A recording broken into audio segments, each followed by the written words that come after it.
Hello everybody and welcome to my channel. My name is Gabrielle Ray and I present cases of the missing, unidentified, and unsolved homicides.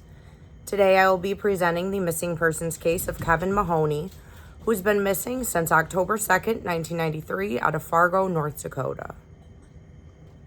He was born on June 23rd, 1968. He is a white male who stands at 5'9" to 6 foot, weighs 155 to 165 pounds, with blue eyes and brown hair, and his hair was past his shoulders. He was 25 years old at the time of his disappearance, with flowing golden hair and an infectious smile. He loved tanning outside, fishing, and painting. He was a good person and would give the shirt off his back to anyone in need. He was a mama's boy and liked to drink with friends and have a good time. He is originally from Dilworth, and he lived with his mother at the time of his disappearance. He was considered a long hair, and his sisters always looked up to him. He didn't have much monetary-wise, but he'd always be there if a friend needed him. For example, if a friend was transient, he'd gather up clothes for them and give them to them. He was very close with his family, and even family that lived out of state, he would frequently call them. He had Sunday dinners with the family, and you could always find him by calling around to one of his friends. His liking to alcohol sometimes got him in trouble with the law, but regardless of that, he stayed close to his family and kept in regular contact. He never lost touch with his family for more than a few days, and he was known to call home if he intended on being late. We knew right away when he did not come home that something was not right, said his sisters Michelle and Kim. Kevin would never disappear willingly. That night, he left a house party, and it was in the 1000 block of 11th Street North, and it was a popular party spot in 1993 and has had many owners since. His sister also partied there with her brother and came to know the house well. Kevin was helping the homeowner with a remodeling project. They'd work on it by day and drink in the evenings, and friends also commonly stopped by. He continued partying at the house after being at a bar earlier in the night. On the night of his disappearance, he allegedly left the acquaintance's house to walk to his brother's apartment south of Moorhead, Minnesota. South Moorhead was just right across the Red River from Fargo. It is about a 1.5-mile distance from each other. His brother was out of town, and no one knows whether or not he made it there, for there was no way Kevin could reach his out-of-town brother. The people that were questioned said that he left by 1 a.m. on foot. Since he was such a mama's boy who frequently visited his mother, when he didn't stop by, his sister went to his house to check on him, and he wasn't there. He was reported missing by his family several days later. Though it was uncharacteristic of him to leave without warning, police took nearly 6 months to take the disappearance seriously. Initially, the police seemed unconcerned because he was an adult. His sister Michelle and her daughter Tiffany, who was only a baby at the time of his disappearance, posted flyers with his photograph walking up and down Veterans Memorial Bridge with signs, pleading people to come forward with information. They called hospitals, jails, and even detoxes, looking for him. Police visited the property he was last seen on multiple occasions to no avail, and detectives initially saw nothing suspicious. It was rumored that he got in a fight with a man from Detroit Lakes, Michigan, but this was never substantiated.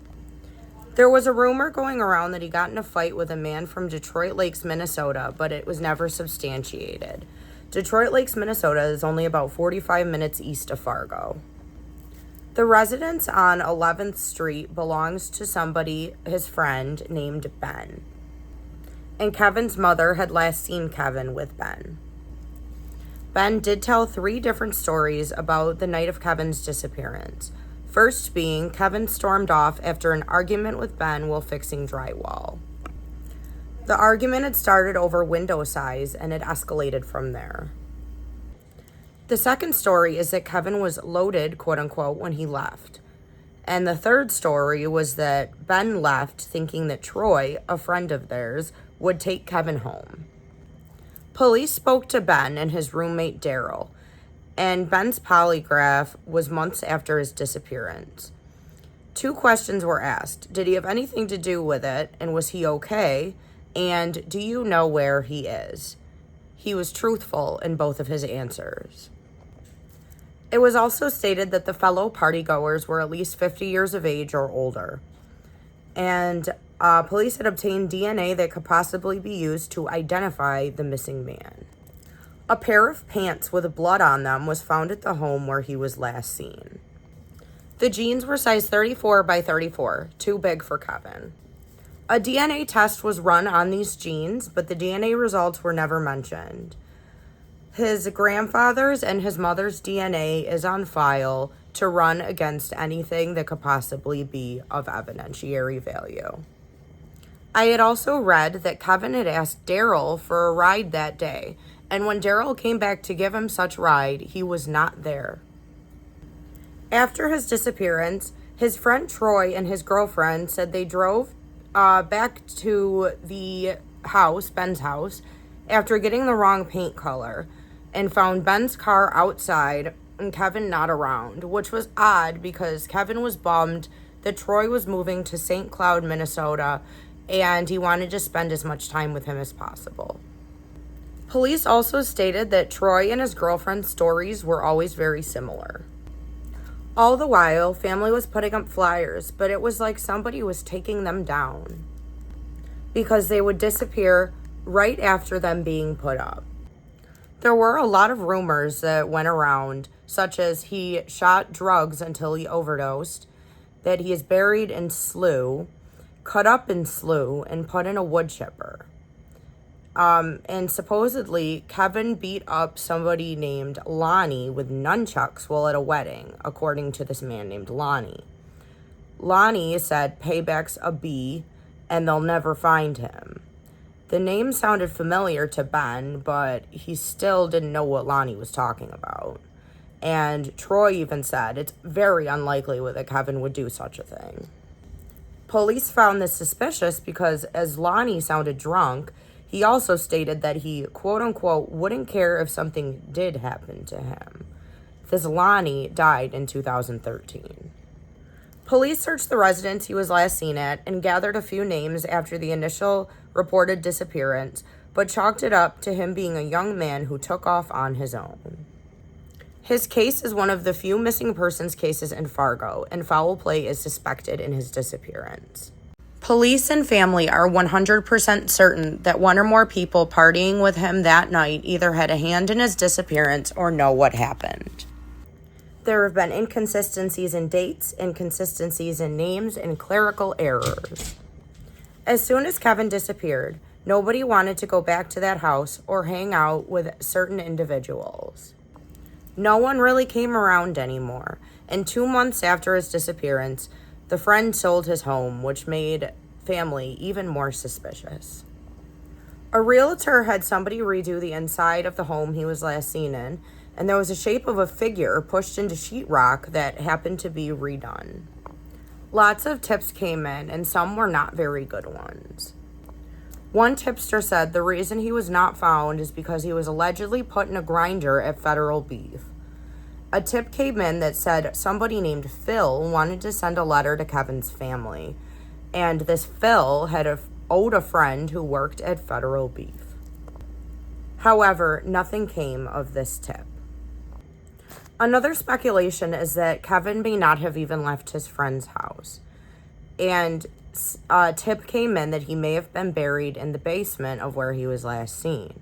A patch of fresh concrete was poured in the basement, but nobody had ever admitted to pouring this concrete. And a woman claimed to have seen him months later at Rick's Bar in Fargo, North Dakota, but the sighting has never been confirmed. Another tip came in that he was seen intoxicated and was drinking heavily with dyed black hair, but Ben and another friend did not think that this was Kevin. Yet another woman had a conversation with a woman named Shirley, where they killed Kevin, took him out, and threw him away, and denied knowing anything to cops, but this Shirley woman would not pick up the mother's phone calls. Some tips also suggest that he could have been mistaken for a woman while walking in the dark and could have been attacked by a random predator. Fargo police won't answer any questions, but the disappearance is quote-unquote an ongoing and open investigation. Detectives are still doing interviews with people who have come forward with information that is not yet verified. Every year on the date of his disappearance, his family stands at University Drive North and 12th Avenue North holding up signs and asking for the public's help in finding him. The Fargo PD also sends out reminders about his disappearance every October. He was a good guy. He didn't deserve this, says his family. In 2014, his mother passed away without knowing what happened to Kevin. We feel he is no longer with us, but we still want to find him and put him to rest, says his family. If his remains are found, his family will bury him next to his mother. I promised my mom I'd never give up, said his sister. His family spends years hoping that each will be the last of hanging up flyers. The flyers are still now almost the same as they were when he first disappeared. There has been new eyes on the case recently, and the case has been reopened, and new eyes on the case want to relook at and re-question certain individuals.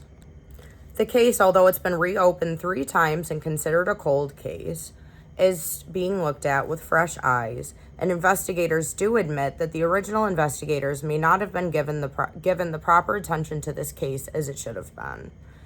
Now that it is reopened, we are very hopeful, said Michelle. Someone knows something about this disappearance. You have to be getting up there in age. Just come clean, clear your slate, get something off your conscience, said Tiffany. A billboard was put up on the corner of Main and University Avenue to help spread awareness and attain tips in October of 2023.